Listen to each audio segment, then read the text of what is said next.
जीवन जीने का मार्ग धम्म है। मानवता, नैतिकता और सदाचार ही धम्म है।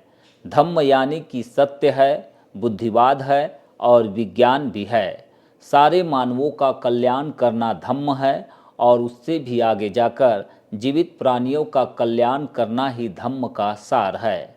यह विचार है पूज्य भिक्खुनी धम्मदीना जी का, जिन्होंने आज पंचशील बुद्ध विहार समता भवन में उपासक उपासिकाओं को धम्म उपदेश के उपरांत धम्म चर्चा में एक सवाल का जवाब देते हुए व्यक्त किया।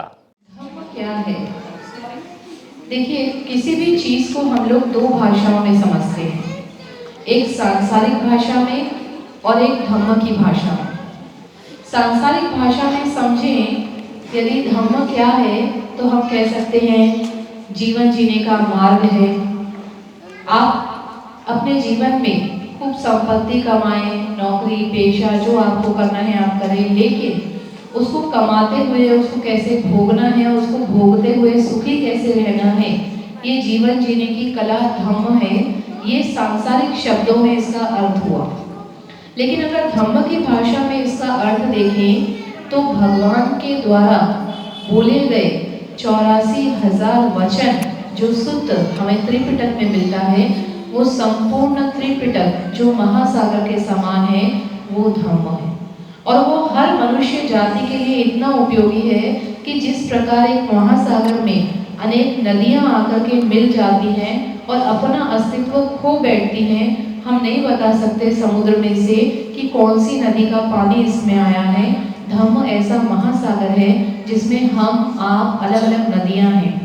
यहाँ पर आप लोग आकर बैठे हैं, कोई बहुत अमीर घर से आया होगा, कोई बहुत गरीब घर से होगा, कोई ऐसा होगा जिसके परिवार में बहुत समृद्धि होगी, खुशहाली होगी, घर परिवार माता पिता पति बच्चे सब बहुत अच्छे होंगे।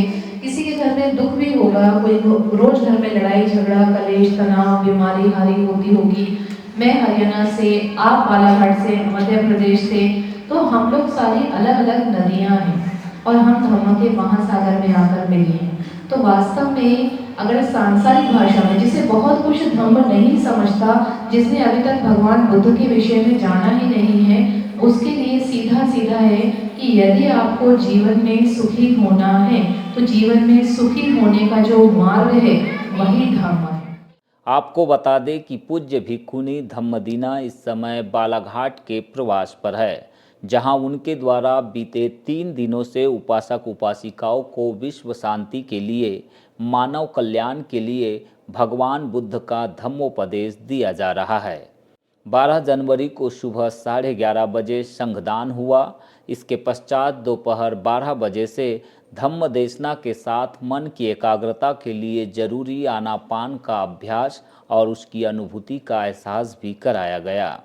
उन्होंने कहा कि आनापान विपश्यना का एक ऐसा स्वरूप है जिससे हमें वैज्ञानिक तरीके से एकाग्रता को विकसित करने में मदद मिलती है। आनापान का अभ्यास हमें खुद को बेहतर ढंग से समझने में मदद करता है और इसकी सरलता के कारण इस अभ्यास को करना बेहद ही आसान है। धम्मोपदेश के इस कार्यक्रम में नगर सहित आसपास के क्षेत्र से पहुँचे सैकड़ों उपासक उपासिकाएं मौजूद रहे, जहां सभी ने भिक्खुनी धम्मदीना के उपदेशों को आत्मसात करते हुए शारीरिक और मानसिक विकारों को दूर करने के लिए धम्म आचरण करने का संकल्प भी लिया। सांस बाएं नासिका में से गुजर रहा है या दाहिनी नासिका में से गुजर रहा है या दोनों नासिकाओं में से गुजर रहा है, बड़े ध्यान से जा रहे हैं।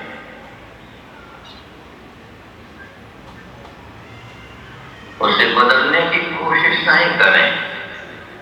बायां है तो बायां है, दाहिना है तो दाहिना